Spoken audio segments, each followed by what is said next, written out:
गांव का एक छोटा सा घर था जिसकी दीवारें मिट्टी की थीं।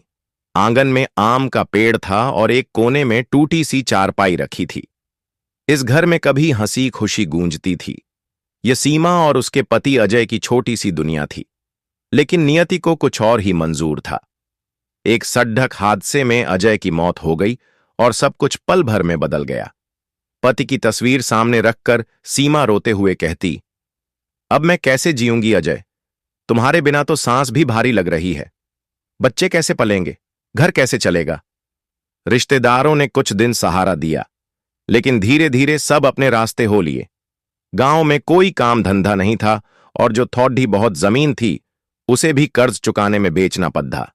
अब न छत सुरक्षित थी, न ही भविष्य। वह जानती थी कि बच्चों का भविष्य सिर्फ उसी के हाथों में है। गांव में कोई मदद करने वाला नहीं था। उसे अपनी सहेली मीना याद आई, जो दिल्ली में एक छोटी कंपनी में काम करती थी। मीना ने एक खत में लिखा था, सीमा, अगर कभी तुझे जरूरत पड़े तो दिल्ली आ जाना, यहां काम तो मिल ही जाएगा। बहुत सोचने के बाद सीमा ने फैसला लिया, मुझे दिल्ली जाना होगा, वहीं से एक नई जिंदगी शुरू करनी होगी। स्टेशन पर विदाई और मुश्किल सफर। सुबह सुबह गांव के छोटे से स्टेशन पर कुछ रिश्तेदार और पड़ी डिडोसी सीमा को छोड़ देने आए थे। उसके हाथ में एक पुराना सा बैग था जिसमें थोड़े कपड़े और बच्चों की तस्वीरें थीं। ट्रेन की सीटी बजी और वह प्लेटफॉर्म पर आ रुकी। बच्चे रो रहे थे, मां जल्दी लौट आना।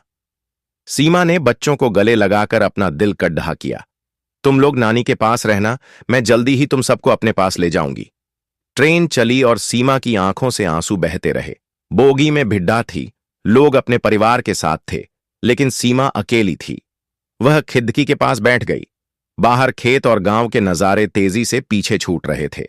उसके दिल में एक ही सवाल बार बार उठ रहा था, क्या मैं दिल्ली जैसी बद्दी जगह पर टिक पाऊंगी? कोई धोखा तो नहीं देगा? बच्चे मेरे बिना कैसे रहेंगे?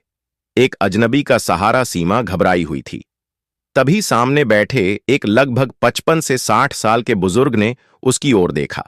वह सफेद कुर्ता पायजामा पहने थे, उनके चेहरे पर हल्की झुर्रियां थीं और आंखों में एक गहराई थी।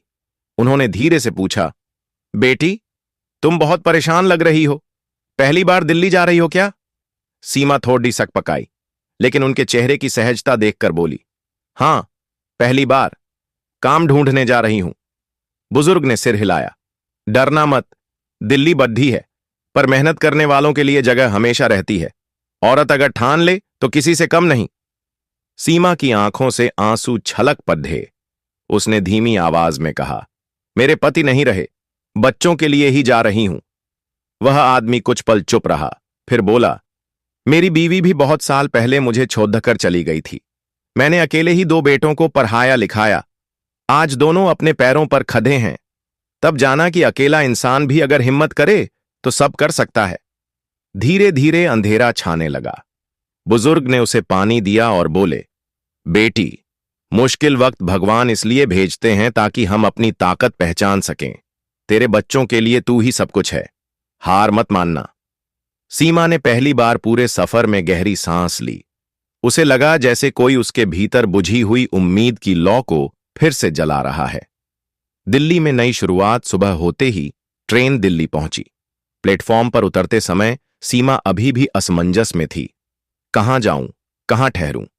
तभी वह बुजुर्ग बोले, बेटी, अगर कोई जगह न मिले तो यह पता लिख लो। मेरी बहन का एक एनजीओ है जो अकेली औरतों को रहने और काम दिलाने में मदद करता है। वहां जाओगी तो सहारा मिलेगा। उन्होंने अपनी जेब से एक कागज निकालकर सीमा के हाथ में रख दिया। सीमा की आंखें भर आईं। उसने कांपती हुई आवाज में कहा, आप कौन हैं बाबा? आपने तो मुझे अपने पिता जैसा सहारा दिया। बुजुर्ग मुस्कुराकर बोले, मैं भी किसी की बेटी का बाप हूं। सोचा, अगर मेरी बेटी अकेली सफर करती तो कोई तो उसे हिम्मत देता। भिद्ध भाद्ध वाली दिल्ली की सड़कों पर सीमा खड़ी थी, लेकिन अब उसके चेहरे पर डर नहीं था। उस अजनबी की बातें उसके कानों में गूंज रही थीं, औरत अगर ठान ले तो किसी से कम नहीं। वह एनजीओ पहुंची। वहां उसे एक सुरक्षित जगह मिली और धीरे धीरे उसे सिलाई का काम मिल गया। बच्चों की पढ़ाई फिर से शुरू हुई। सीमा हर रात आसमान की ओर देखती और सोचती, भगवान ने मेरे पति को मुझसे छीन लिया, लेकिन उसी भगवान ने ट्रेन में मुझे एक पिता जैसा अजनबी दे दिया। शायद यही उनका तरीका है हमें संभालने का। वह ट्रेन का छोटा सा सफर सीमा की जिंदगी का सबसे बड़ा मौद्द बन गया था। जिस औरत ने खुद को टूटा हुआ समझा था, उसी ने दिल्ली की भीड़ में खड्डे होकर यह जाना कि अकेली औरत कमजोर नहीं होती, बल्कि वही तो असली ताकत होती है।